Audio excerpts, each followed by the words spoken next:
Saudara-saudara, di dunia ini ada banyak jenis polusi yang berakibat buruk pada manusia.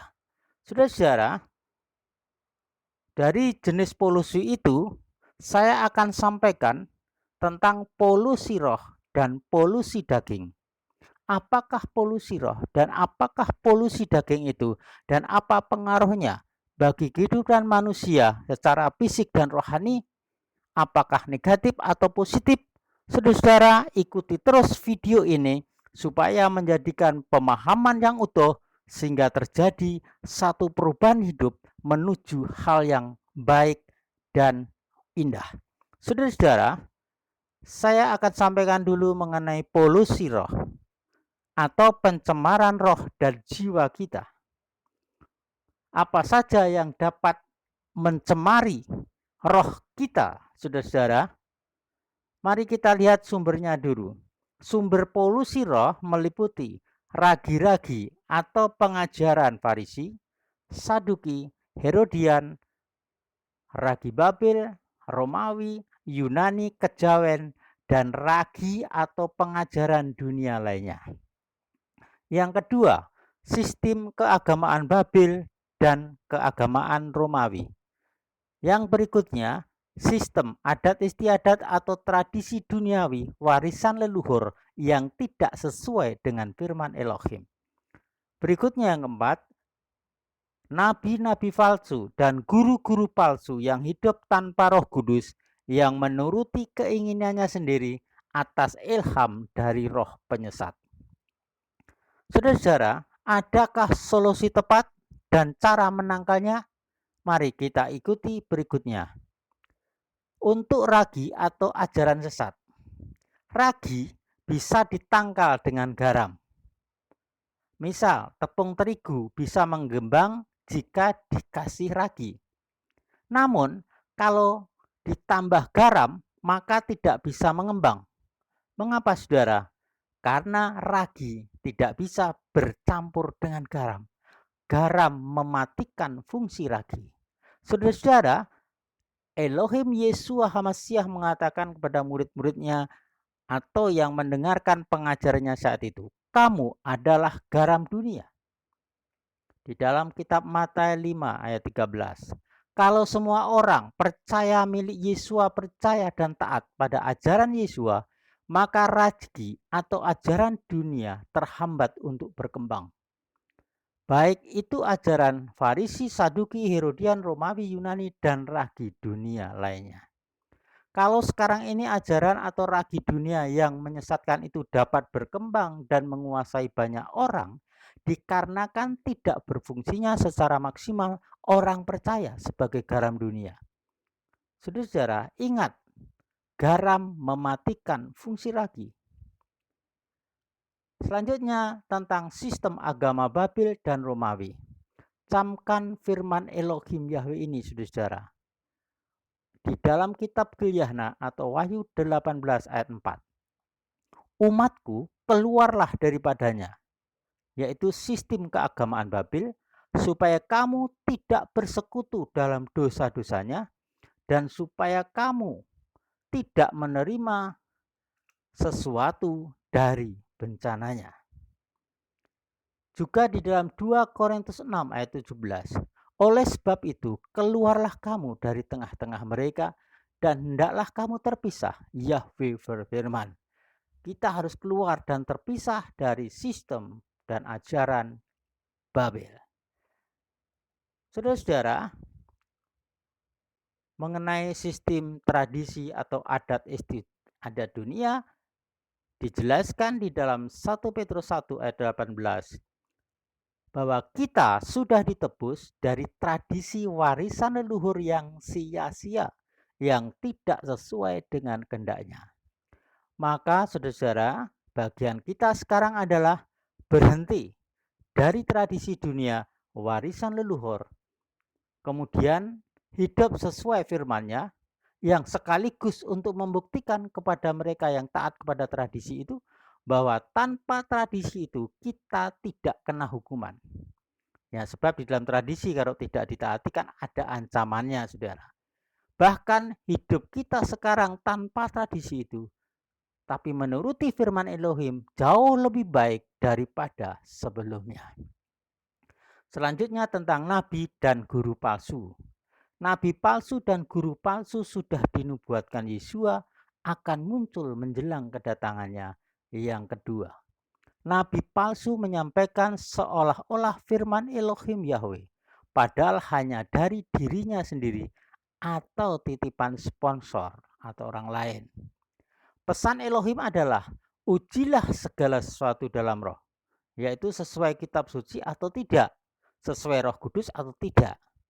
Kita harus berani menolak jika pesan yang disampaikan nabi palsu tidak sesuai firman-Nya. Guru palsu adalah seorang yang mengajarkan tema tertentu seolah-olah ajaran firman Elohim Yahweh, padahal hanya menuruti kehendaknya sendiri yang bertentangan dengan kitab suci. Tentunya kitab suci terjemahan yang benar. Tujuannya untuk memikat orang lain mengikutinya atau memberikan uang kepadanya. Kita harus bisa membedakan itu dari Elohim atau tidak. Salah satunya dengan membaca dan mau belajar sendiri kitab suci itu. Kalau kita tidak mau belajar dari kitab suci itu sendiri, maka kita akan terombang-ambing oleh berbagai pengajaran yang menyesatkan. Atau dengan karunia manifestasi Roh Kudus bagi yang dikaruniai tentunya, yakni karunia membedakan roh. Menjaga diri dari polusi roh adalah tanggung jawab kita masing-masing yang sudah ditebus dan dibeli oleh darah Yesua. Kalau yakin sudah dikuduskan, maka wajarlah kalau kita menjaga diri untuk hidup dalam kekudusan sesuai firman-Nya.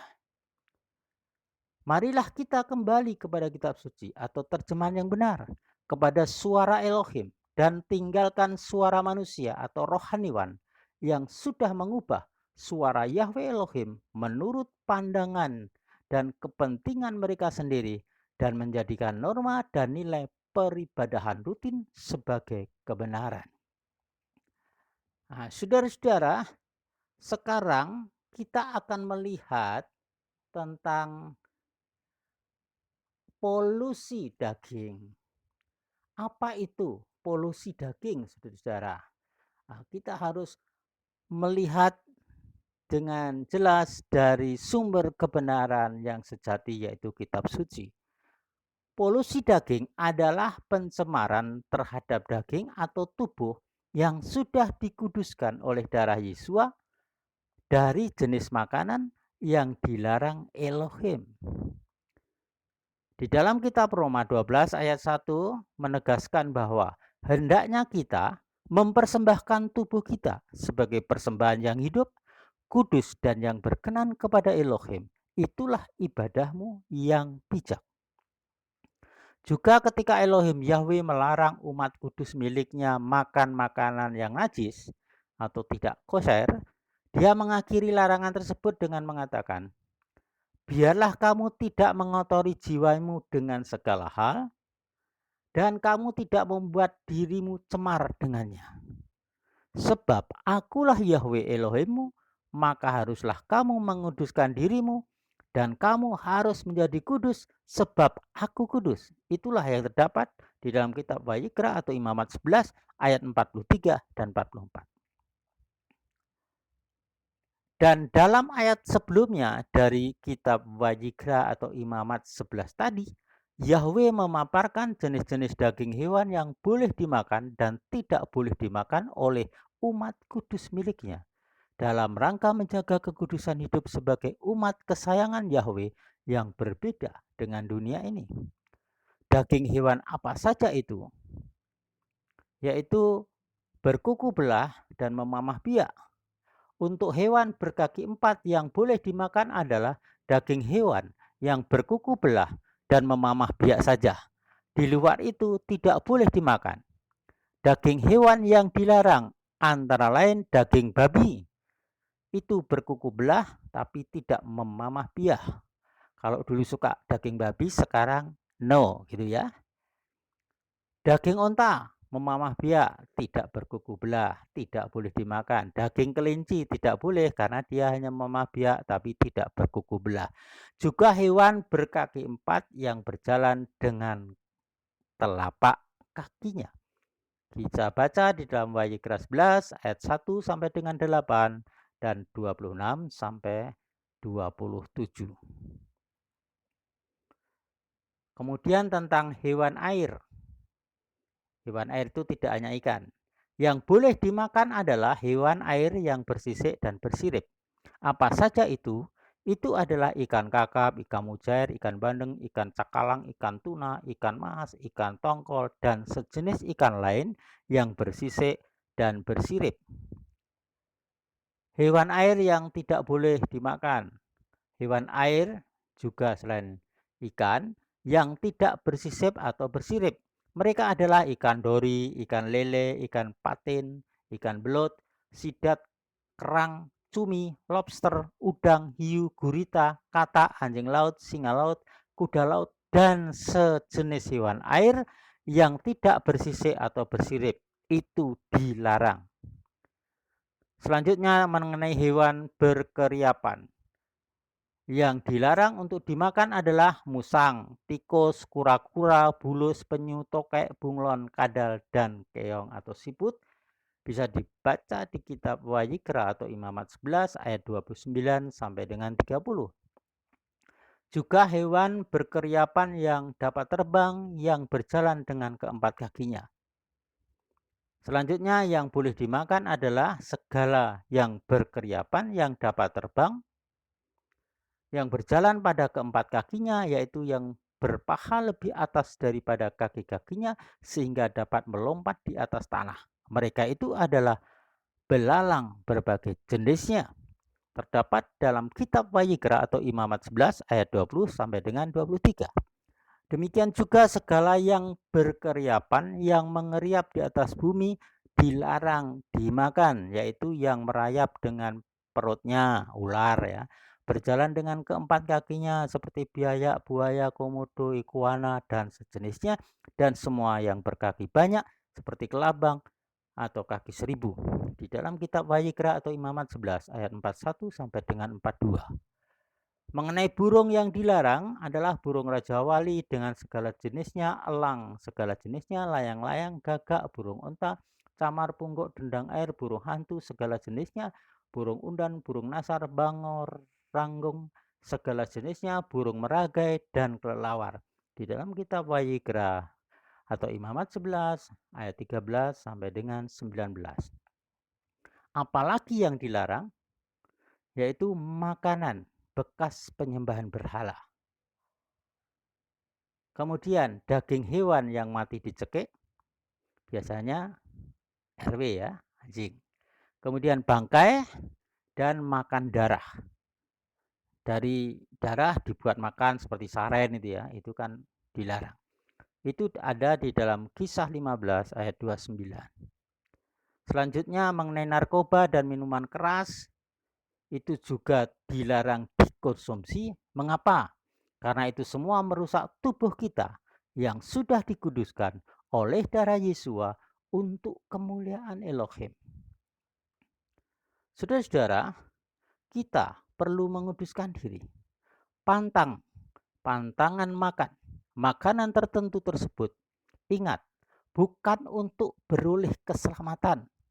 Karena keselamatan kita hanya di dalam penebusan oleh Yesus Masiah.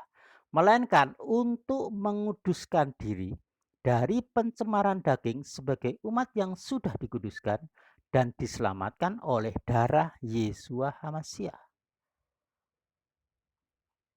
Demikian juga dalam 2 Korintus 7 ayat 1 dikatakan untuk umat kudus milik Yesus Masiah. Selanjutnya, hai yang terkasih, karena kita memiliki janji-janji ini, kita dapat menyucikan diri kita dari semua pencemaran daging dan roh sambil menyempurnakan kekudusan di dalam takut akan Elohim. Nah, saudara-saudara, ada polusi roh, ada polusi daging. Nah, sekarang saudara, Semua itu berpengaruh sebagai umat kudus milik Yahweh. Kalau Israel kan dipilih dari semula, dari segala bangsa, dikuduskan. Kita ditebus atau dibeli dengan darah Yesua. Oleh karena itu, saudara-saudara, kita harus menjaga diri dari polusi roh dan daging. Perhatikan penegasan Yahweh Elohim ini. Kuduslah kamu sebab aku kudus. Ini perintah, saudara, dari Yahweh Elohim, Bapa kita, Tuhan kita, sesembahan kita. Yang bisa menjaga diri dari pencemaran daging dan roh adalah diri kita sendiri.